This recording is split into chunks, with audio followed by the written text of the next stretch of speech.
Welcome back to online classes, and we were discussing about the carbon and its compound. Today I am going to tell you about the bonding in carbon compounds. It means hydrocarbons. किस तरीके से bonding होती है, हालांकि हम इस chapter में पढ़ चुके हैं, बट अगर आपसे ये पूछा जाए कि how can you explain bonding in carbon hydrocarbons, then you have to explain like this. First of all, I am taking alkane, alkene and alkynes. आप सभी को पता है, हम लोग डिस्कस कर चुके हैं कि जब भी हम हाइड्रोकार्बन्स की बात करते हैं, किसकी बात करते हैं हम? हाइड्रोकार्बन की. इट मीन्स ऑर्गेनिक कंपाउंड्स होते हैं, कार्बन के कंपाउंड्स होते हैं. तो इनमें जब हम सबसे पहले अगर कॉमन एग्जांपल लेना चाहें, दैट दोज आर एल्केन्स. तो सबसे पहले हम बात करते हैं मीथेन की. ये मीथेन है, ठीक है. नेक्स्ट हम लेते हैं इथेन. इथेन में 2 कार्बन होते हैं इस तरीके से. नेक्स्ट चलिए मैं नाम भी लिख देती हूँ इसमें, मीथेन, इथेन, प्रोपेन, ठीक है, ब्यूटेन. ब्यूटेन के बाद आता है पेंटेन. ओके, तो ये हमने कुछ एल्केन्स के नाम लिखे हैं. These are alkanes. क्या है ये? एल्केन्स. एल्केन्स मतलब only sigma bonds are there. It means single bonds. यहाँ पर सिर्फ सिंगल बॉन्ड्स होंगे, ठीक है. 3 कार्बन होते हैं, तो देखिए 3 कार्बन्स को हमें जोड़ना है, ठीक है, in a straight chain. Now we have to balance tetravalency of carbon. हमें क्या करना है? कार्बन की टेट्रावैलेंसी को सेटिस्फाइड करना है. कार्बन की देखिए, इस वाले कार्बन को हम देखते हैं तो इसका एक बॉन्ड बना हुआ है. ओके, तो इसके ऊपर कितने हाइड्रोजन ऐड होंगे? 3 हाइड्रोजन ऐड होंगे. क्लियर? नाउ हम बात करते हैं इस कार्बन की. तो देखिए ये 2 बॉन्ड बनाया हुआ है, यानी कि इसकी 2 वैलेंसी सेटिस्फाइड है. Now we have to balance 2 valencies like H. क्या जोड़ना है हमें? हाइड्रोजन ऐड करने हैं.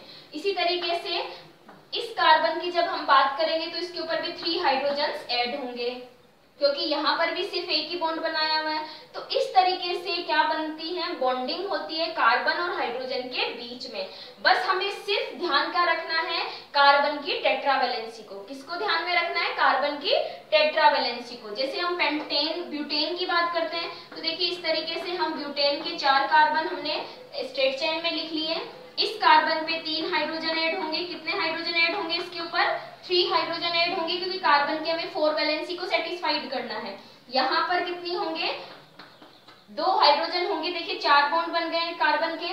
नेक्स्ट हम इसकी बात करते हैं, तो देखिए इसके ऊपर भी इस तरीके से 4 बॉन्ड बनाने हैं. तो 2 तो कार्बन से बना है इस कार्बन का, और 2 हमने हाइड्रोजन ऐड कर दिए हैं. अब इसकी बात करते हैं, तो यहाँ पर 3 हाइड्रोजन ऐड हो जाएंगे. तो आपको याद हो तो मैंने बताया था कि एक बार तो आप इस तरीके से सीख लीजिए. उसके बाद आपको क्या करना है? जब भी हमें एल्केन्स बनानी है तो सिर्फ कॉर्नर वाले कार्बन को हमें 3 हाइड्रोजन देने हैं, और बीच वाले कार्बन को हमें सिर्फ 2-2 हाइड्रोजन देने हैं. जैसे कि हम पेंटेन का अगर फॉर्मूला स्ट्रक्चर ड्रॉ करते हैं, तो पेंटेन के हमें 5 कार्बन इस तरीके से ऐड करवाने हैं. कॉर्नर वाले कार्बन पे हमें 3-3 हाइड्रोजन ऐड करने हैं. ओके, और सेंटर वाले कार्बन पे हमें 2 हाइड्रोजन ऐड करने हैं. तो इस तरीके से ये क्या बन गया? पेंटेन बन जाता है, ठीक है. अब हम बात करते हैं एल्कीन्स की. किसकी बात करते हैं हम? एल्कीन्स. देखिए एल्कीन्स क्या है? यहाँ पर एक पाई बॉन्ड होगा. क्या होगा एल्कीन्स में? पाई बॉन्ड होगा. कितना? अगर हम एक पाई बॉन्ड की बात करते हैं, क्योंकि हमारे यहाँ पर अभी हमें सिर्फ सिंगल पाई बॉन्ड वाले ही देखने हैं, डबल बॉन्ड वाले देखने हैं. डबल बॉन्ड होगा एल्कीन्स में. तो देखिए एक कार्बन, हमेशा डबल बॉन्ड कहाँ होता है? कार्बन कार्बन के बीच में होता है. तो यहाँ CH4 में तो बॉन्डिंग पॉसिबल ही नहीं है, क्योंकि एक ही कार्बन है.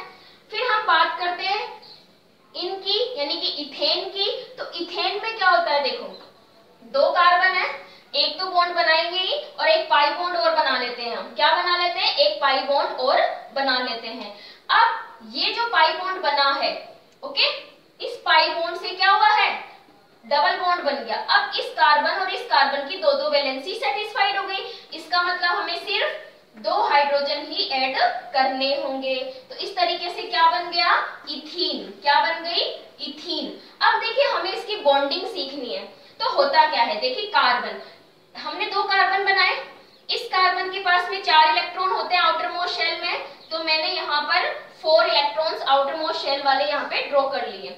ठीक है, इस कार्बन के भी क्या होते हैं, 4 इलेक्ट्रॉन्स होते हैं आउटर मोस्ट शेल में, तो वो भी मैंने यहाँ पे बैलेंस कर लिए। अब क्या होंगे, ये दोनों कार्बन दो इलेक्ट्रॉन की क्या कर लेते हैं, शेयरिंग कर लेते हैं। तो इस तरीके से, और साथ में यहाँ पर 6 कार्बन हो जाएंगे। देखिए 1, इस कार्बन के 6 इलेक्ट्रॉन हो जाएंगे, 1 2 3 4 5 6। तो अभी भी कार्बन को 2 इलेक्ट्रॉन की और जरूरत होती है, तो वो हाइड्रोजन से बॉन्डिंग करता है। तो अब हाइड्रोजन भी अपना एक इलेक्ट्रॉन की शेयरिंग करता है कार्बन के साथ में। तो इस तरीके से इथीन बनती है। अब इथीन में देखिए एक तो क्या बन गया, कार्बन का ऑक्टेट कंप्लीट हो गया, 8 इलेक्ट्रॉन कंप्लीट हो गए, 1 2 3 4 5 6 7 8। इस कार्बन के देखते हैं तो इसके भी ऑक्टेट कंप्लीट हो गया, और हाइड्रोजन के भी फर्स्ट शेल में 2 इलेक्ट्रॉन होते हैं, तो हाइड्रोजन के भी क्या हो गए हैं, 2 इलेक्ट्रॉन कंप्लीट हो गए। तो इस तरीके से हम एक्सप्लेन कर सकते हैं एल्केन टू एल्कीन का फॉर्मेशन। अब हम बात करते हैं एल्काइंस की। किसकी बात करते हैं हम, एल्काइंस की। एल्काइंस में क्या होते हैं, ट्रिपल बॉन्ड्स होते हैं। तो देखिए सबसे पहले हम 2 कार्बन बना लेते हैं और इसके बीच में हमने ट्रिपल बॉन्ड बना दिया। ओके, अब यहाँ पर क्या होता है, देखिए इस कार्बन के 3 बॉन्ड कंप्लीट हो गए, इस कार्बन के भी 3 बॉन्ड्स कंप्लीट हो गए, तो हमें इसको भी एक हाइड्रोजन ऐड कराना है और इसको भी एक हाइड्रोजन ऐड कराना है। तो इस तरीके से ये बन गया इथाइन। इथेन से क्या बन गया, इथाइन। ओके, अब हमें इसको स्ट्रक्चर, इसकी बॉन्डिंग समझनी है। तो बॉन्डिंग कैसे समझेंगे हम, देखिए कार्बन के पास में 4 इलेक्ट्रॉन्स होते हैं आउटर मोस्ट शेल में, तो हमें उन 4 इलेक्ट्रॉन्स को इस तरीके से ड्रॉ करना है। इसके भी 4 इलेक्ट्रॉन्स होते हैं, उनको भी हमें इस तरीके से ड्रॉ करना है। अब देखिए ये दोनों जो कार्बन होते हैं वो 3-3 इलेक्ट्रॉनों की क्या कर रहे हैं, शेयरिंग कर रहे हैं। तो 3 इलेक्ट्रॉन्स ये देता है शेयरिंग के लिए, 3 इलेक्ट्रॉन्स ये देता है, उसकी वजह से क्या बनते हैं, ट्रिपल बॉन्ड बनते हैं। अब देखिए कार्बन, इस कार्बन के 7 इलेक्ट्रॉन्स कंप्लीट हो गए, 6 and 1 7, इसलिए इसको 1 इलेक्ट्रॉन की और जरूरत है, तो वो एक इलेक्ट्रॉन की शेयरिंग हाइड्रोजन के साथ कर लेता है। और इस तरीके से देखिए कार्बन के 8 इलेक्ट्रॉन पूरे हो गए, इस कार्बन के 8 इलेक्ट्रॉन पूरे हो गए, और हाइड्रोजन के फर्स्ट शेल में सिर्फ 2 ही इलेक्ट्रॉन होते हैं, तो हाइड्रोजन के भी 2 इलेक्ट्रॉन कंप्लीट हो जाते हैं। तो इस तरीके से हम एल्काइंस में 3-3 इलेक्ट्रॉनों की जो शेयरिंग होती है उसको एक्सप्लेन कर सकते हैं। और यहाँ पे 2 पाई बॉन्ड बनते हैं, एक सिग्मा और 2 पाई बॉन्ड बनते हैं। ठीक है, तो इस तरीके से हम एल्केन एल्काइंस में बॉन्डिंग को शो कर सकते हैं। Thank you.